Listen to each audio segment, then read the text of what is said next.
What's up, everybody? Welcome back to Let's Get Real. Let's Get Real, an interactive talk show made just for guys. Guys who need support, want to talk about family, addiction, whatever you're going through. Just know that if you got something you're dealing with, you're not alone. And if you talk about it, you'll probably feel better. Our phone number, 1-800-771-1025. My name is Shark, joined by Spanish. Also, if you're watching this on YouTube, feel free to drop a comment. We always reply to our comments there, and make sure that you hit subscribe, turn on your notifications. And if you're listening to this on your favorite podcast app, leave us a 5-star rating and a written review, because that helps others find Let's Get Real on your favorite podcast app. You said something to me. First of all, thank you, everybody, for listening. That's why I want to say that. But you said something to me when we walked out of the studio about this Costa Rican thing that you just did. Yeah. And it, as it is often that you will say things to me that are impactful. Which is crazy to me. It's kind of wild. It's so wild, dude. So you went, and for those of you who didn't hear last break, Spanish just got back from Costa Rica, where he didn't just go camping. He literally macheted through a woods and slept on the ground and got bit by 2 scorpions. Two scorpions, right? yeah. That's wild. Yeah. They were all right. It wasn't too bad. They were big ones, so Yeah. I knew. Yeah. That's what I hear. The big ones are okay. Yeah, the big ones are okay. And plus, the little ones glow in the dark at night, so you definitely can stay away from them if you want to. Okay. But you said, what impactful thing that you said was something along the lines of just like, you're faced with an opportunity to do it and to just do it. Yeah. To just do it. Yeah, especially because my situation was a little, I mean, not lucky, but first of all, wild that my friend from high school, who like we went to high school together, and he was like a band nerd and like was always loved the ocean, but never in a million years did I think, fast forwarding to now, where I'm with him in Costa Rica at his house, and he is so well versed in the jungle that he was like, all you have to do is just come with me, be prepared for some strenuous work, but otherwise I'll take care of the preparation. I know everything that we need, and all you got to do is come along. So that's why when I was faced with this decision, because my knee-jerk reaction was I did not want to go in. I do not like camping. I did not like camping. I don't like bugs. I don't like the idea of getting bit by a snake and then like just facing death, because there's no way you're going to get to anti-venom in time, as far out in the jungle as you are. But once he kind of talked me into it, and I thought about the show, and I thought about, things that we've talked about, and like genuinely the show was one of the reasons why I was like, what kind of ass would I be if I don't at least venture out and try something, if I'm going to be the one here that's like, you should try new things and don't be afraid, Right. Like you can't tell other people to not be afraid and then puss out yourself. So I was like, I wanted to go. I wanted to venture out. I think that, that was the gist of what you were saying off air, was like you're right. That's one of the things that is a common thread. Like we talked to that dude, Johnny, he wants to quit driving his truck and go be a commercial airline pilot. We both were like, bro, you got to do that. Do it, dude. You got to do it. Yeah. You have an opportunity to do it. Why not just do it? I got to be honest. If roles were reversed, I would have done it. Right. I would have done it in a heartbeat. Right. I would have been, there would have been some trepidation. Like, man, we're going in the jungle. Yeah. But I would like, if a buddy of mine said, hey, I know the jungle, I could use your help, but you don't have to worry about, like, I'm going to bring all the supplies and everything. Yeah. I would be okay. Yeah. So my friend Kevin, he would be one who, probably not a jungle, but like he's a former captain of a fishing boat. Dope.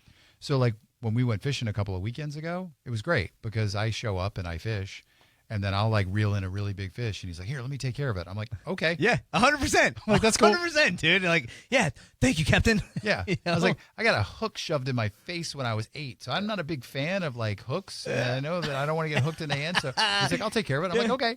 And fish are slippery. I know. That's my thing, dude. Yeah. But yeah, like, well, one, I think it is pretty dope that you have a friend that was like, you should come to Costa Rica and we'll go into the jungle. Yeah. And like it was just blowing my mind the whole time because, this is someone that I knew very, very well in high school. And like, he was not this dude, like he was not, wildlife. I mean, he had always loved wildlife, but never in a million years did I think that he would have the wisdom and knowledge to be able to prepare the supplies for 2 people, get it all packed up, convince me that everything was going to be fine, gave me the backpack, gave me the machete, and was like, just follow me. And what was really beautiful is, I'll show you a picture because this is one of the last photos I took before we went into the jungle, was where we parked our car. It was in between Jaco and Hermosa. So you walk up this mountain, and on the mountain you can see the city of Jaco and you can see the city of Hermosa.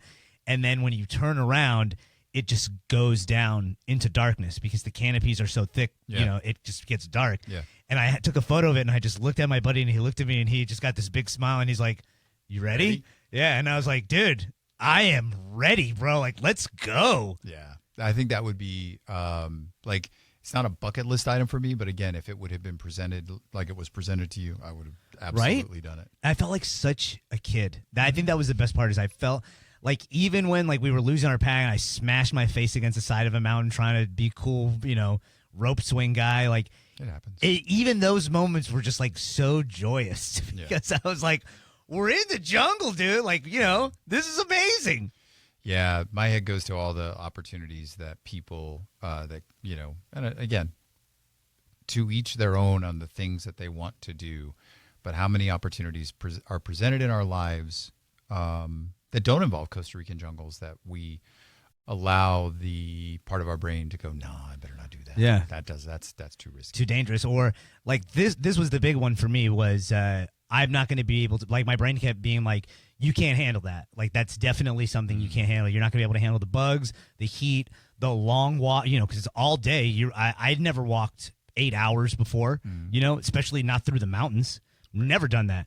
And as soon as I was out there, as soon as I'm looking down into the jungle, my whatever that part of my brain was that was doubting was like, "No, dog, let's go. Let's just do it. Let's just run into the jungle right now." And of course, you know me, dude. I'm running down this hill with my machete up in the air, and I was like, "Ah!" Just going to my buddies like, "You idiot." We both smoke cigarettes, so we're in the jungle just burning heaters, talking trash to each other, cutting down bushery. It was dope, man. I had a blast. I had an absolute blast. That's awesome, dude. That is awesome. Our phone number, 1-800-771-1025. Like I said earlier, if you want to call and get support from this guy. Yeah, dude, I'm ready. Yeah.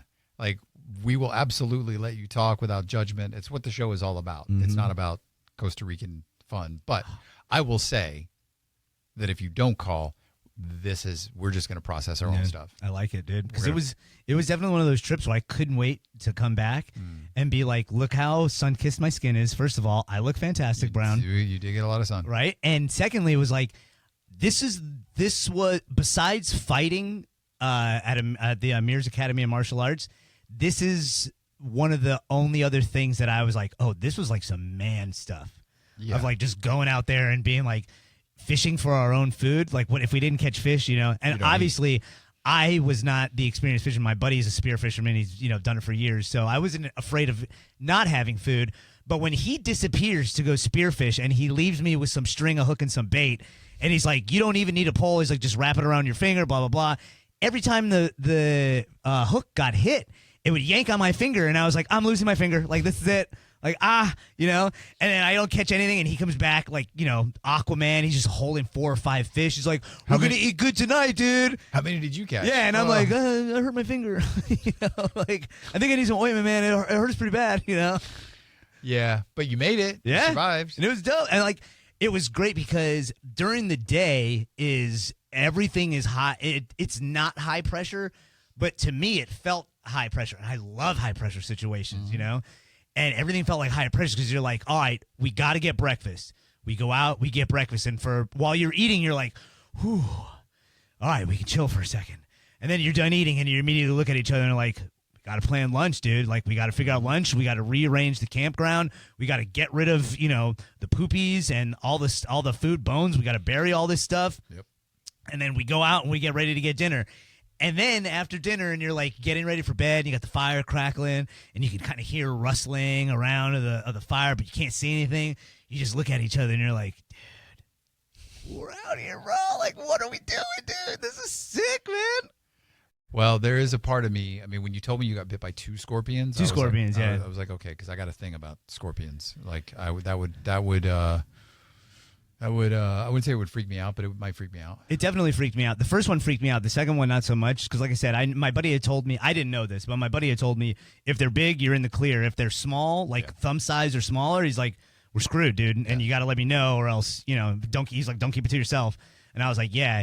They have those leaf cutter ants out there. Have you seen these? Yes. So I had never seen them in person before. Mm-hmm.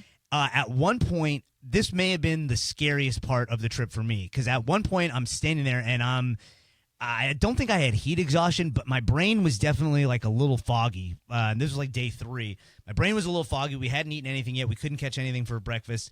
So we're walking around and I looked down and I could see all these little pieces of leaves, like, and I'm to myself, I'm like, oh, dude, did I touch some plant that like just dosed me, or did I rub up against something? And I'm looking, and I go and I like get on my hands and knees and I look down and everything comes into focus. And I was like, these are those ants that I've seen on Nat Geo. Yeah. Cut within seconds. My hands, because I have them down and I'm looking forward, are covered in ants. Mm-hmm. So now I'm doing everything in my power not to totally tweak out, dude. Like totally just have a conniption while this is happening. And my buddy, like a total jungle man, comes over and he's got his little straw in his mouth, and he looks at me, he's got his little jug of water, and he goes, don't move. And he just spills water on my hands, and all the ants went away, and he's like, you're good. And I was like, that was it? That's all it took? I was like, I feel like I could have spit on my hands. I would have done the same thing. Like, I don't know. I didn't need you for that, dude. You could have yelled that to me from across the jungle. So our show is quickly turning into Spanish's adventure in the Costa Rican jungle. Listen, I can stop. I'm just trying to tell you that this was a very amazing experience. And, I think the one thing that I want to get across is this type of experience. You could do little mini experiences right here in Florida. And it's super easy. I think people just like how I was scared. And unless you have like somebody to guide you, it's like a daunting thing.